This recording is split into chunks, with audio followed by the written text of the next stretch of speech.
Friends, एडोबिला point channel में आपका स्वागत है। आज हम करेंगे क्लास 10 के एसएसटी भूगोल की वर्कशीट नंबर 75। आज की वर्कशीट में राष्ट्रीय अर्थव्यवस्था की जीवन रेखाएं चैप्टर की पुनरावृत्ति होगी और इसमें बहुत ही छोटे छोटे प्रश्न दिए गए हैं। इन सारे प्रश्नों को आज हम लोग करने वाले हैं। तो चलिए शुरू करते हैं आज के प्रश्न। और आज के प्रश्न हैं, सबसे पहले 1 नंबर का प्रश्न है और ये बहुविकल्पीय प्रश्न है। इसके 4 विकल्प दिए हुए हैं। जैसे स्वतंत्रता प्राप्ति के उपरांत भारत में विकसित पहला पत्तन कौन सा है। तो पत्तन आप समझते हैं, पत्तन बंदरगाह को कहते हैं, जहाँ समुद्र में या फिर नदियों में पानी के जहाज, पानी में जो चलने वाली शिप होती है, उसके ठहरने का जो स्थान होता है उसे पत्तन कहते हैं। तो ये पत्तन कौन सा है, इसके बारे में हमें जानना है। इसमें 4 विकल्प दिए गए हैं, कांडला, तूतीकोरिन, पारादीप और हल्दिया।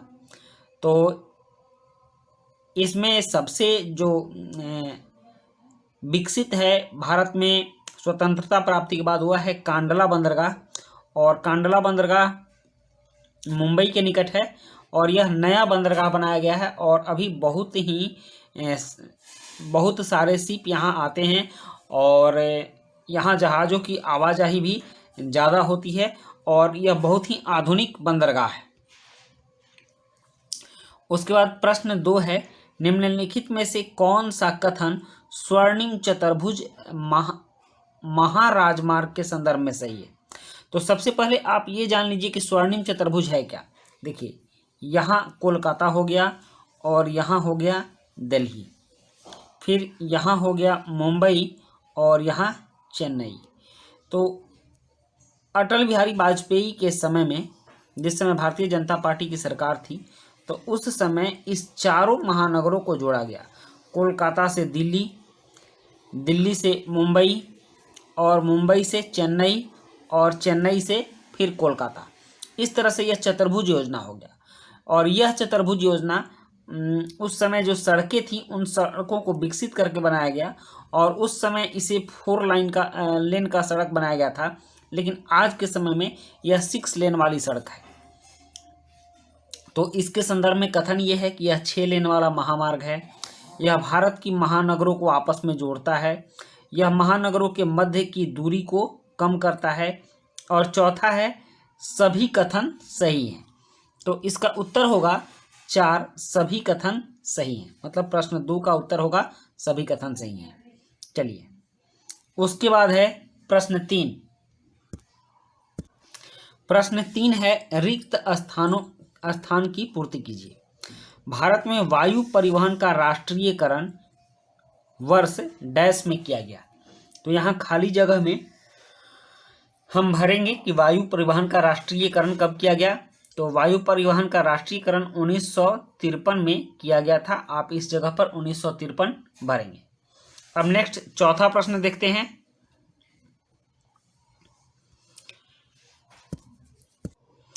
रेखांकित शब्दों को सही करके वाक्य को पुनः लिखिए। रेखांकित शब्द है, राजा सांसी वायुपत्तन नई दिल्ली में स्थित है। तो यह नई दिल्ली के जगह पर यहाँ उत्तर होगा अमृतसर, क्योंकि राजा सांसी वायुपत्तन अमृतसर में स्थित है। तो हम यहाँ लिखेंगे अमृतसर। नई दिल्ली के जगह पर हम अमृतसर लिखेंगे। उसके बाद है प्रश्न 5, सत्य और असत्य बताइए। भारतीय रेलवे के कुल 16 जोन हैं। 5वां प्रश्न में है कि भारतीय रेलवे के कुल 16 जोन हैं। यह असत्य है, क्योंकि अब भारतीय रेलवे के 18 जोन हैं।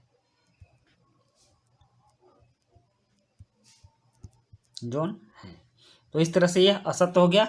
अब इसके बाद प्रश्न 6 है। प्रश्न 6 पहले हम समझ लेते हैं। नीचे दिए गए प्रश्न में 2 प्राकथन दिए गए हैं, एक संकल्पना स और दूसरा कारण क। कथनों को पढ़िए और सही विकल्प का चयन कीजिए।